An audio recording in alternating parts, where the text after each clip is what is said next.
આકાશવાણી ભુજ પ્રસ્તુત કાર્યક્રમનું નામ છે અમને તો ખબર જ હતી.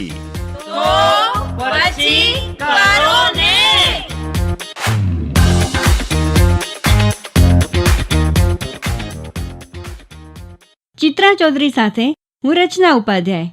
આજે આપણે વાત કરીશું દાંતની કાળજી વિશે. તો ચિત્રાબેન કેમ છો? મજામાં રચના. આજે આપણે દાંતના દુખાવા વિશે વાત કરીએ તો ખબર નહીં કેમ કાળજી રાખવામાં ચૂક થઈ જાય છે. રોજ બ્રશ કરીએ તેમ છતાં દાંતની સમસ્યાઓ હેરાન કરે છે. રોજ બ્રશ તો કરવાનું જ છે, પણ દર વખતે ગળ્યું ખાધા પછી કોગળા પણ કરવાના અને રાત્રે તો ભૂલ્યા વગર બ્રશ કરવાનું જ. આપણને એમ જ હોય કે 2 ટાઈમ બ્રશ કરીએ એટલે કોઈ પ્રોબ્લેમ ના થાય, પણ એવું નથી હોતું. દાંતના સડા માટે બીજા કારણો પણ જવાબદાર હોય છે. આપણે સવારે તો બ્રશ કરતા જ હોઈએ છીએ, પણ ઘણીવાર આપણે રાત્રે બ્રશ કરવાનું ભૂલી જઈએ છીએ અથવા આળસમાં જતું કરીએ છીએ, જો કે તદ્દન ખોટું છે. સાચી વાત છે તમારી. મને પણ ડૉક્ટરે સમજાવ્યું હતું કે રાત્રે સૂતા પહેલા તો બ્રશ કરવું જ જોઈએ. તો હવે આપણે પોતે સમજીએ અને શ્રોતાઓને પણ સમજાવીએ કે દાંતનો દુખાવો કોઈ પણ વ્યક્તિને થઈ શકે છે. નાના બાળકોથી લઈને વૃદ્ધ, સ્ત્રી, પુરુષ, ગરીબ હોય કે અમીર, દાંતનો દુખાવો કોઈ ભેદભાવ રાખતો નથી. આ તો તમે 100% સાચી વાત કીધી ચિત્રા. જ્યાં સુધી હું જાણું છું ત્યાં સુધી આપણા મોઢામાં ગુડ અને બેડ બંને પ્રકારના બેક્ટેરિયા હોય છે. તેમાંથી અમુક બેક્ટેરિયા સારા પણ હોય છે, જે આપણને ખોરાક પાચનમાં મદદ કરે છે, અને કેટલાક ખરાબ બેક્ટેરિયા પણ હોય છે, જે દાંત અને પેઢા પર આવરણ બનાવી દે છે, જે શર્કરા કે સુગરનો ઉપયોગ કરે છે અને નકામા પદાર્થ તરીકે એસિડનું ઉત્પાદન કરે છે, જે દાંતના બહારી પડને ઓગાળી નાખે છે અને સડો બનાવે છે. અને તેના કારણે ઘણીવાર દાંતની વિવિધ સમસ્યા થાય છે, જેમ કે દાંતની વચ્ચે ગંદકી જમા થવી, પેઢામાં સોજો, જડબામાં દુખાવો અને મોઢામાંથી દુર્ગંધ આવવા લાગે છે.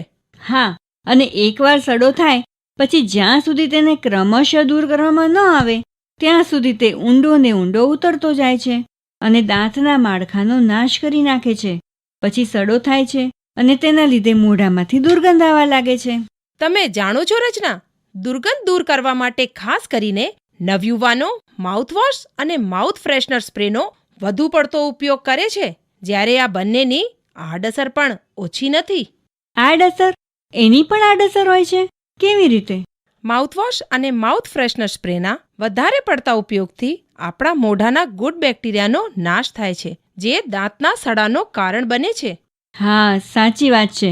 તેના કારણે જ દાંતોનો કલર પણ બદલાઈ જતો હોય છે, ગળું પણ સુકાયેલું રહે છે અને ઘણીવાર તો જીભનો સ્વાદ પણ બદલાઈ જાય છે અને કાયમી જખમ કે ચાંદીઓ પણ મોઢામાં પડી જતી હોય છે.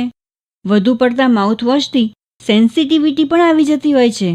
તો હવે આપણને આવી હેરાનગતિ ના થાય તેના માટે શું કરવું જોઈએ રચના?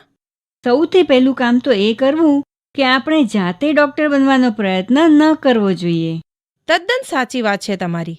હું પણ હંમેશા પહેલા ઘરગથ્થુ ઉપચાર જ કરું છું, પણ ઘરગથ્થુ ઉપચાર અમુક હદ સુધી જ કારગર નીવડે છે.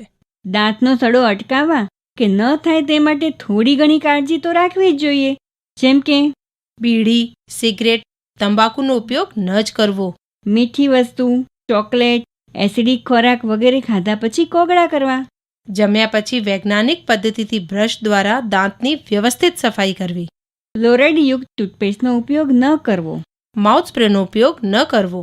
તો શ્રોતા મિત્રો, હવે આ 5 વાતો યાદ રાખજો અને તમે સમજી ગયા છો તો હવે બીજાને પણ સમજાવજો. હું ચિત્રા ચૌધરી. હું રચના ઉપાધ્યાય. રજા લઈએ.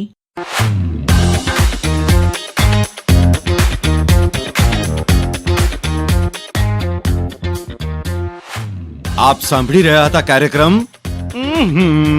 અમને તો ખબર જ હતી.